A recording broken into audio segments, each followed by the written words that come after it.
One आप सभी का स्वागत है छाया ट्यूटोरियल यूट्यूब चैनल पर। तो फ्रेंड, लाइक शेयर सब्सक्राइब।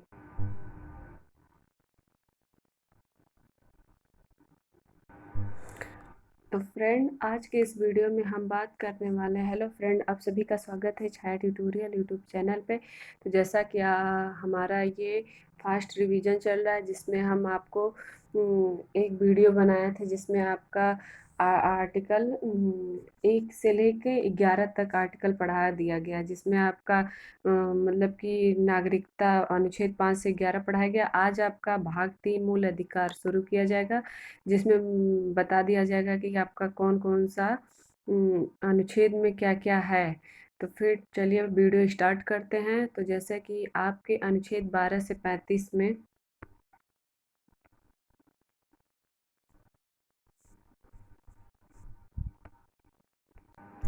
जैसा कि आपका मौलिक अधिकार, जो कि आपका भाग 3 है। मौलिक अधिकार मतलब इसे मूल अधिकार भी कहते हैं, जिसे इसे संयुक्त राज्य अमेरिका के संविधान से लिया गया है। और फिर इसका वर्णन संविधान के भाग 3 में अनुच्छेद 12 से अनुच्छेद 35 तक है। और संविधान के भाग 3 को भारत का अधिकार पत्र मतलब मैग्ना कार्टा कहा जाता है।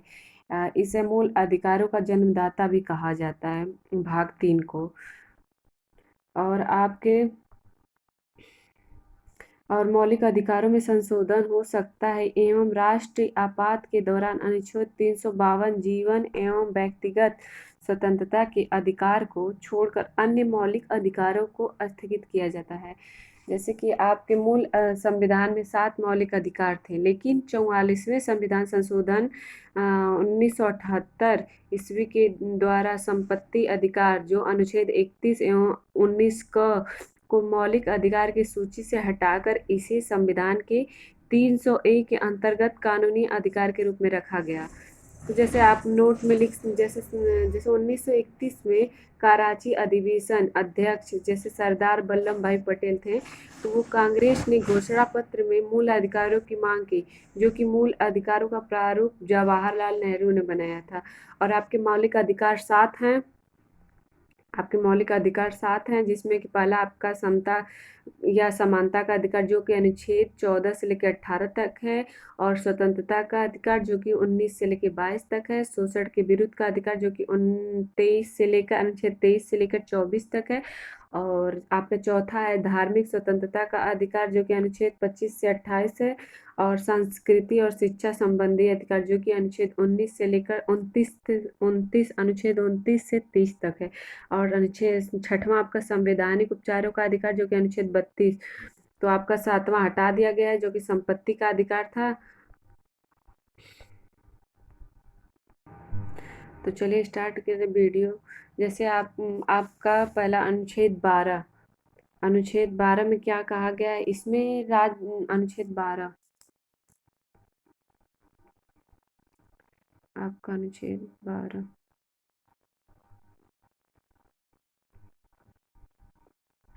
अनुच्छेद राज्य की परिभाषा, मतलब राज्य की परिभाषा इसमें संवैधानिक तथा वित्तीय सहायता प्राप्त संस्था आपके अनुच्छेद 12 में कहा गया, जिसमें प्रोफेसर गार्डनर के अनुसार किसी भी राज्य के लिए 4 तत्व का होना जरूरी है, जैसे सरकार, जनसंख्या, निश्चित भूखंड, संप्रभुता, जो कि मतलब आपके अनुच्छेद 12 में ये कहा गया।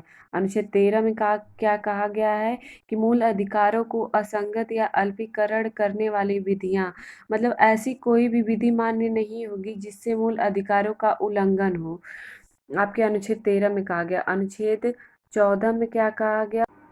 आपके अनुच्छेद 14 में कहा गया है विधि के समक्ष समानता, मतलब कि विधि के समक्ष समानता, इसका अर्थ यह है कि राज्य सभी व्यक्तियों के लिए एक समान कानून बनाएगा तथा उन पर एक समान लागू करेगा। आपके अनुच्छेद 14 में ये बोला गया है। अनुच्छेद 15 में बोला गया है धर्म, लिंग, जाति मूल वन जन्म स्थान, जो कि अनुच्छेद 15 में आपका कहा गया है कि धर्म, नस्ल, जाति, लिंग या जन्म स्थान के आधार पर भेदभाव का निषेध, मतलब राज्य के द्वारा जो धर्म है, मूल वंश है, जाति है, लिंग है एवं जन्म स्थान है आदि के आधार पर नागरिकों के प्रति जीवन के किसी भी क्षेत्र में भेदभाव नहीं किया जाएगा। अनुच्छेद 15 में ये आपका बोला गया।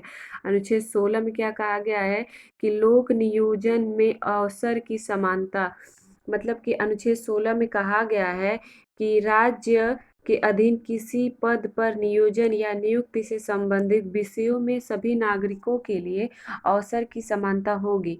जैसे अपवाद में कहा गया अनुसूचित जाति, अनुसूचित जनजाति एवं पिछड़ा वर्ग।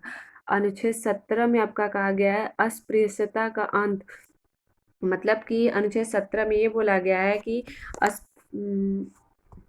अस्पृश्यता के अनुच्छेद 17 में कहा गया है, अनुच्छेद 17 में कि अस्पृश्यता के उन्मूलन के लिए इसे दंडनीय अपराध घोषित किया गया है, जो अनुच्छेद 17 में है। अनुच्छेद 18 आपका क्या कहा गया, उपाधियों का अंत, मतलब कि सेना या विधा संबंधी सम्मान के लिए, मतलब सम्मान के सिवाय अन्य कोई भी उपाधि जो राज्य द्वारा प्रदान नहीं की जाएगी। मतलब भारत का कोई नागरिक किसी अन्य देश से बिना राष्ट्रपति की आज्ञा कोई उपाधि नहीं स्वीकार करेगा। मतलब आपका ये कहा गया है अनुच्छेद 18 में। और जैसे नोट में आप लोग लिख सकते हैं, जैसे भारत सरकार द्वारा भारत रत्न, पद्म विभूषण, पद्म भूषण, पद्म श्री एवं सेना द्वारा परमवीर चक्र, महावीर चक्र, वीर चक्र आदि पुरस्कार अनुच्छेद 18 के तहत दिए जाते हैं। और मतलब ये आपका अनुच्छेद 14 से लेकर और अनुच्छेद 14 से लेकर अनुच्छेद 18 तक आपका हो गया, मतलब कि समता या समानता का अधिकार, अनुच्छेद 14 से 18। अब अनुच्छेद 19,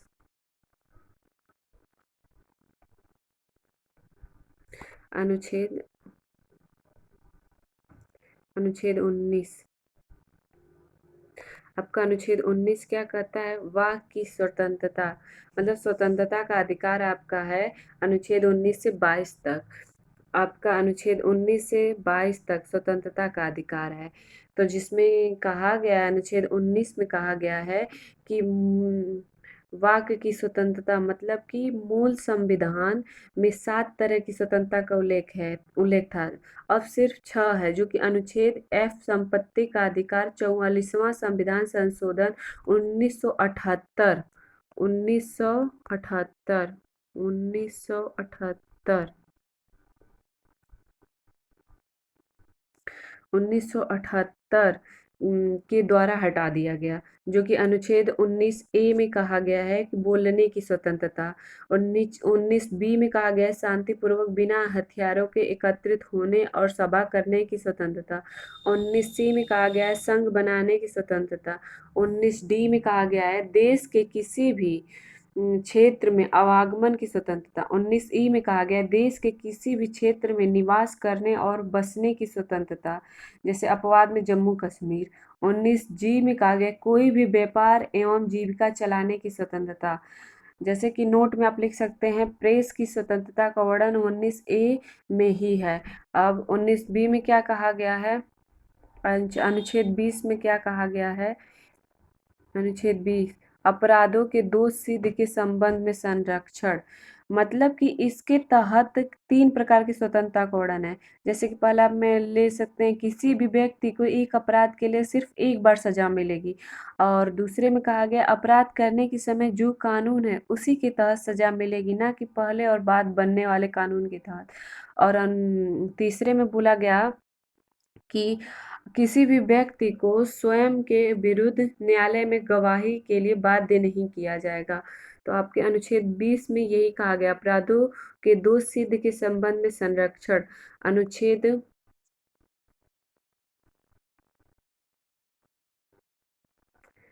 अनुच्छेद 21, जो कि आपका है प्राण और दैहिक स्वतंत्रता। अनुच्छेद 21 में आपका है प्राण और दैहिक स्वतंत्रता। मतलब कि इसमें कहा है किसी भी व्यक्ति को विधि द्वारा स्थापित प्रक्रिया के अतिरिक्त उसके जीवन और व्यक्तिगत स्वतंत्रता के अधिकार से वंचित नहीं किया जाता है। जैसे अनुच्छेद 21 में आप नोट कर सकते हैं, नोट में लिख सकते हैं कि अनुच्छेद 21 के तहत प्रत्येक सरकार का दायित्व तो बनता है कि वह अपने नागरिकों को स्वस्थ एवं स्वच्छ पर्यावरण उपलब्ध कराए, और इसके लिए भारत सरकार ने संसद से राष्ट्रीय हरित न्यायाधिकरण अधिनियम जो कि 2010 में पारित कराया गया, और अक्टूबर 2010 में राष्ट्रीय हरित न्यायाधिकरण की स्थापना की गई। और राष्ट्रीय हरित न्यायाधिकरण की मुख्य पीठ नई दिल्ली में है, जबकि 4 अन्य पीठें भोपाल, पुणे, कोलकाता एवं चेन्नई में भी है।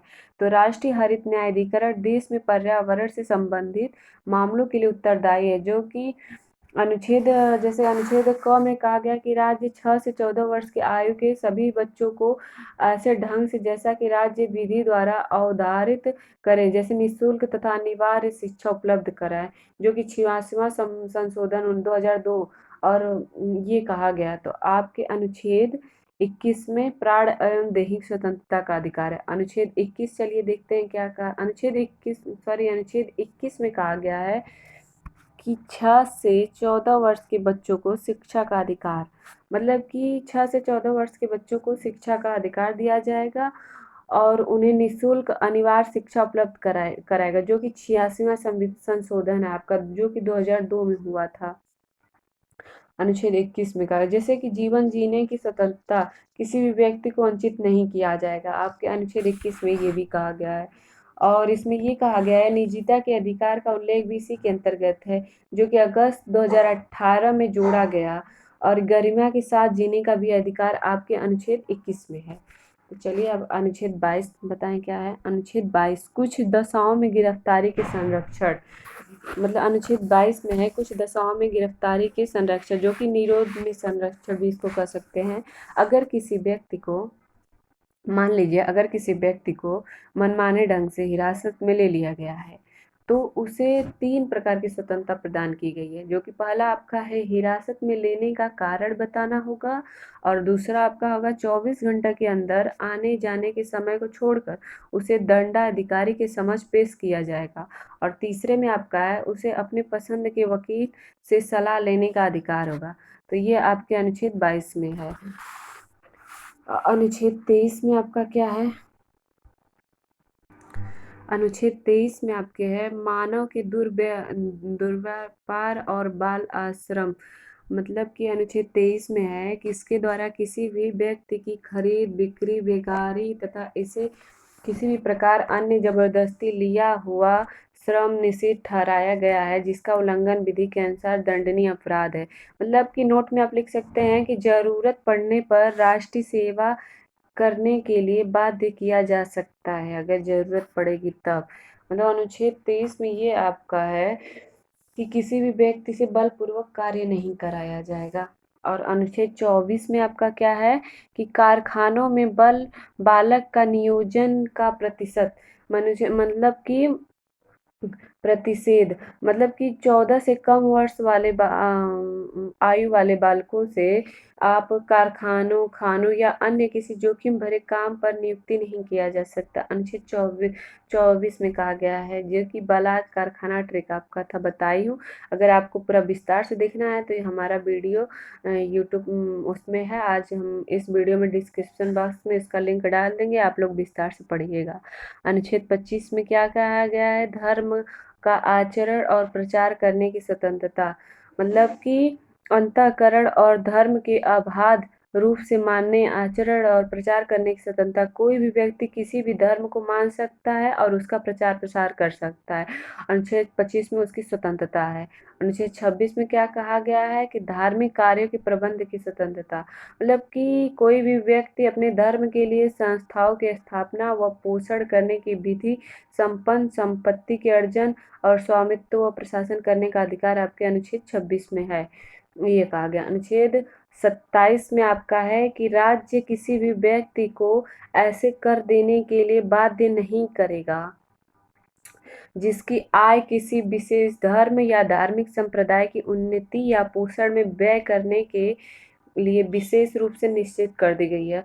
तो आपका अनुच्छेद 27 इतना इम्पोर्टेंट नहीं है, तब भी आपको बता दिया गया है कि राज्य किसी भी व्यक्ति को ऐसे कर देने के लिए बाध्य नहीं कर सकता। और अनुच्छेद 28 में क्या कहा गया है कि राज्य विधि से पूर्णतः पोषित किसी शिक्षा संस्था में कोई धार्मिक शिक्षा नहीं दी जाएगी।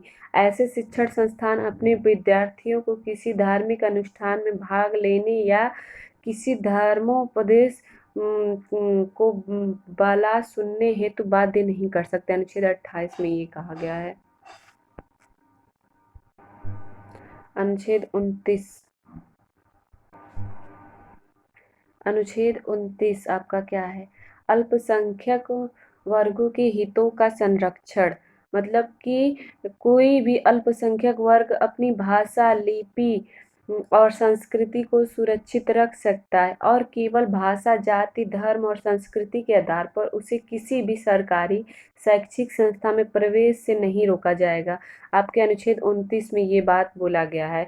जिस नोट में आप लिख सकते हैं कि वर्तमान में 6 समुदायों जैसे मुस्लिम, पारसी, ईसाई, सिख, बौद्ध एवं जैन को अल्पसंख्यक वर्ग का दर्जा प्रदान किया गया है, जो कि अल्पसंख्यक समुदाय के विकास को समुचित आधार प्रदान करने के लिए 2005 में तत्कालीन केंद्र सरकार के द्वारा प्रधानमंत्री मतलब का 15 सूत्री कार्यक्रम प्रारंभ किया गया था। अनुच्छेद 29 में आपका ये है। अनुच्छेद 30 में क्या कहा गया है कि शिक्षा संस्थाओं की स्थापना और प्रशासन करने का अल्पसंख्यक वर्गों का अधिकार, मतलब कि अनुच्छेद 30 में शिक्षा संस्थाओं की स्थापना मतलब कोई भी अल्पसंख्यक वर्ग अपनी पसंद का शैक्षिक संस्था चला सकता है और सरकार उसे अनुदान देने में किसी भी तरह की भेदभाव नहीं करेगी। आपके अनुच्छेद 30 में ये बोला गया है। आपका अनुच्छेद 31 है संपदा आदि के अर्जन के लिए उपबंध करने वाली विधियों या व्यावृत्ति, मतलब ये पहले आपका संपत्ति का अधिकार अनुच्छेद 31। अब अनुच्छेद 32 में क्या कहा गया? अधिकारों को परिवर्तित कराने के लिए उपचार, मतलब अनुच्छेद 32 में इसके अंतर्गत मौलिक अधिकारों को परिवर्तित कराने के लिए समुचित कार्यवाहियों द्वारा उच्चतम मतलब न्यायालय में आवेदन करने का अधिकार प्रदान किया गया था। और इस संदर्भ में सर्वोच्च न्यायालय को 5 तरह की रीट निकालने की शक्ति प्रदान की गई, जिसमें आपका पहला है बंदीकरण प्रत्यक्षी परमादेश प्रत्यक्षीकरण, तीसरा प्रतिषेध लेख, चौथा उत्प्रेक्षण और पांचवा अधिकार परीक्षा लेख। अगर आपको ये वीडियो पूरा विस्तार में देखना है तो हम इस पे वीडियो बनाए अनुच्छेद 32, अनुच्छेद 33 सबका अलग अलग वीडियो आप लोग देख सकते हैं जाकर छाया ट्यूटोरियल मेरे चैनल पे।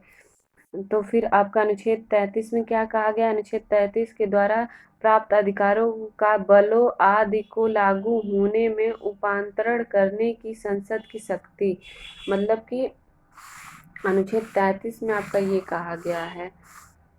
और अनुच्छेद 34 में आपका कहा गया है कि जब किसी क्षेत्र में सेना विधि लागू है तब इस भाग द्वारा प्रदत्त अधिकारों का निर्बंधन, आपका अनुच्छेद 34 में ये कहा गया। अनुच्छेद 35 में कहा गया है कि भाग के उपबंध को प्रभावी करने के लिए विधान, मतलब कि आपका अनुच्छेद 33, 34, 35 इतना इम्पोर्टेंट नहीं है, फिर भी अगर आप लोगों को विस्तार से देखना है तो इस पर हम एक वीडियो बनाए हैं, जाके आप लोग यूट्यूब पे देख लीजिए। चलिए तो फिर आज आपको इससे कुछ क्वेश्चन जो इम्पोर्टेंट क्वेश्चन है वो बताया जाए। भाग 3 से जो मूल अधिकार से जितने क्वेश्चन बनते हैं उन पूरा क्वेश्चन आप लोग को करा दिया जाए। अगर आप लोग ये वीडियो देख लेंगे तो आप लोगों का भाग 3 पूरा टोटली तैयार हो जाएगा और आप लोग एग्जाम में जाके पूरा अच्छे से क्वेश्चन अटेम्प्ट करके आएंगे। और मैं वादा करती हूँ कि आप लोगों का पूरा भाग 3 मूल अधिकार तैयार हो जाएगा। अगर आप लोग बस ये वीडियो देखकर और जो मैं क्वेश्चन कराने जा रही हूँ वो देख लेंगे, आप लोग का भाग 3 पूरा तैयार हो जाएगा। चलिए, आपका भाग 3 मूल अधिकार के महत्वपूर्ण प्रश्नों की श्रृंखला, जो कि अनुच्छेद 12 से 35। जैसे आपका पहला क्वेश्चन है, मूल अधिकारों को सर्वप्रथम किस देश से मान्यता दी गई थी? तो मूल अधिकारों को सर्वप्रथम संयुक्त राज्य अमेरिका से मान्यता दी गई। क्वेश्चन नंबर दूसरा है, डॉक्टर बी.आर. अम्बेडकर ने संविधान के किस भाग को सबसे अधिक आलोकित भाग मतलब कि माना है? तो भाग 3 को डॉक्टर अम्बेडकर ने संविधान के भाग 3 को अलौकिक भाग माना है। भारत के संविधान में मूल अधिकार क्या है? भारत के संविधान में मूल अधिकार क्या है? तो मूल संविधान का हिस्सा है।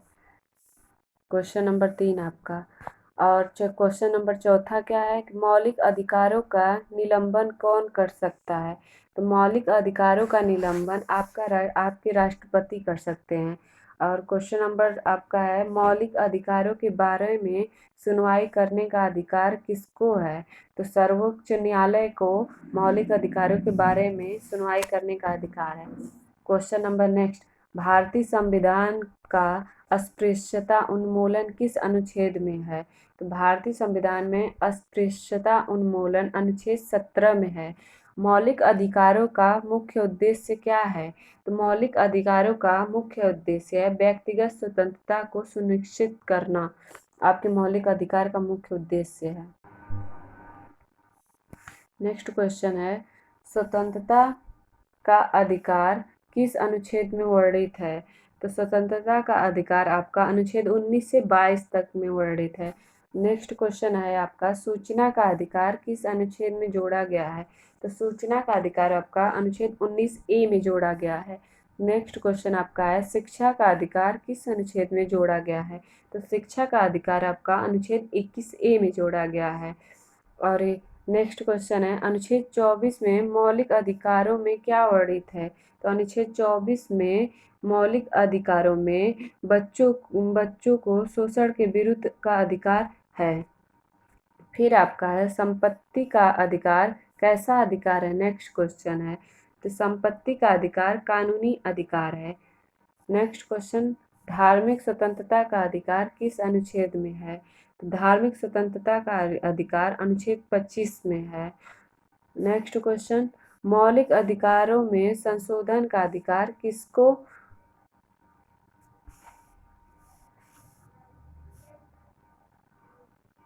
नेक्स्ट क्वेश्चन अगला, मौलिक अधिकारों में संशोधन का अधिकार किसको है?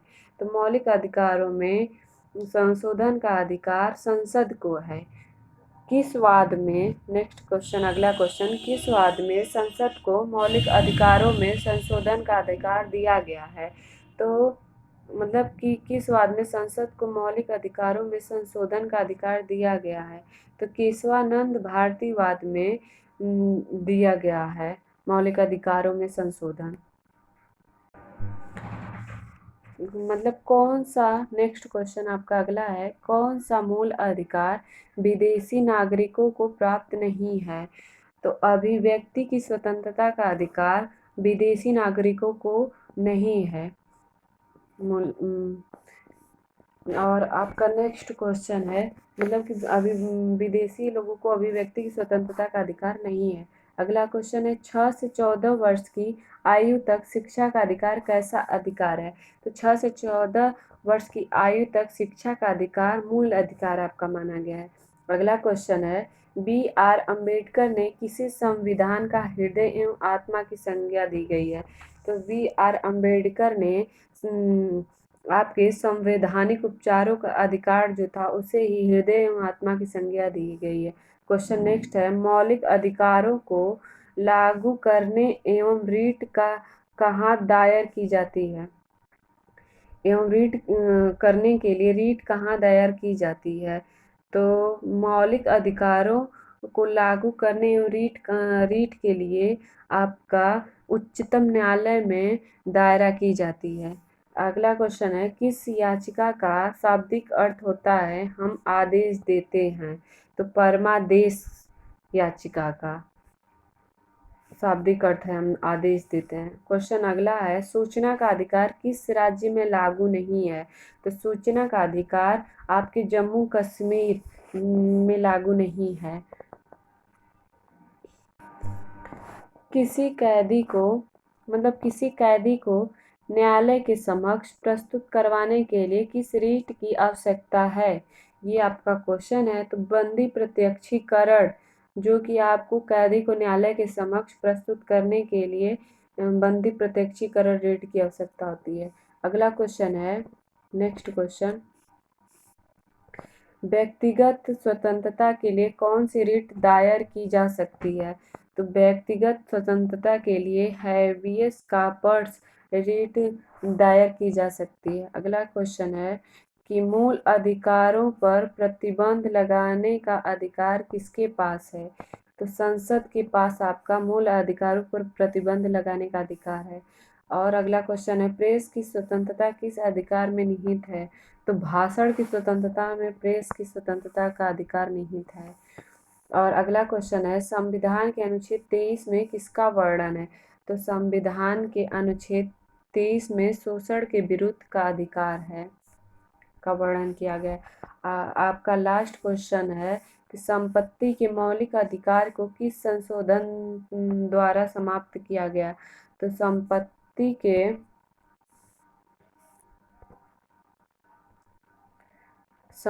के मौलिक अधिकार को किस संशोधन द्वारा समाप्त किया गया? तो संपत्ति के मौलिक अधिकार को 44वें संविधान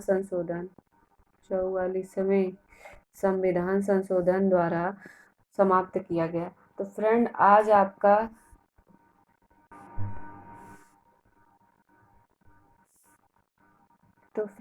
आपका ये वीडियो समाप्त होता है, जो आपका भाग 3 है, आज पूरा समाप्त कर दिया गया है। अब अगले लेक्चर में हम आपको राज्य के नीति निर्देशक तत्वों के बारे में बताएंगे, जो कि भाग 4 में है। आई होप कि आपको ये वीडियो समझ में आया हो और अच्छा लगे वीडियो तो आप लोग लाइक शेयर सब्सक्राइब कीजिए। Thank you friend, thank you.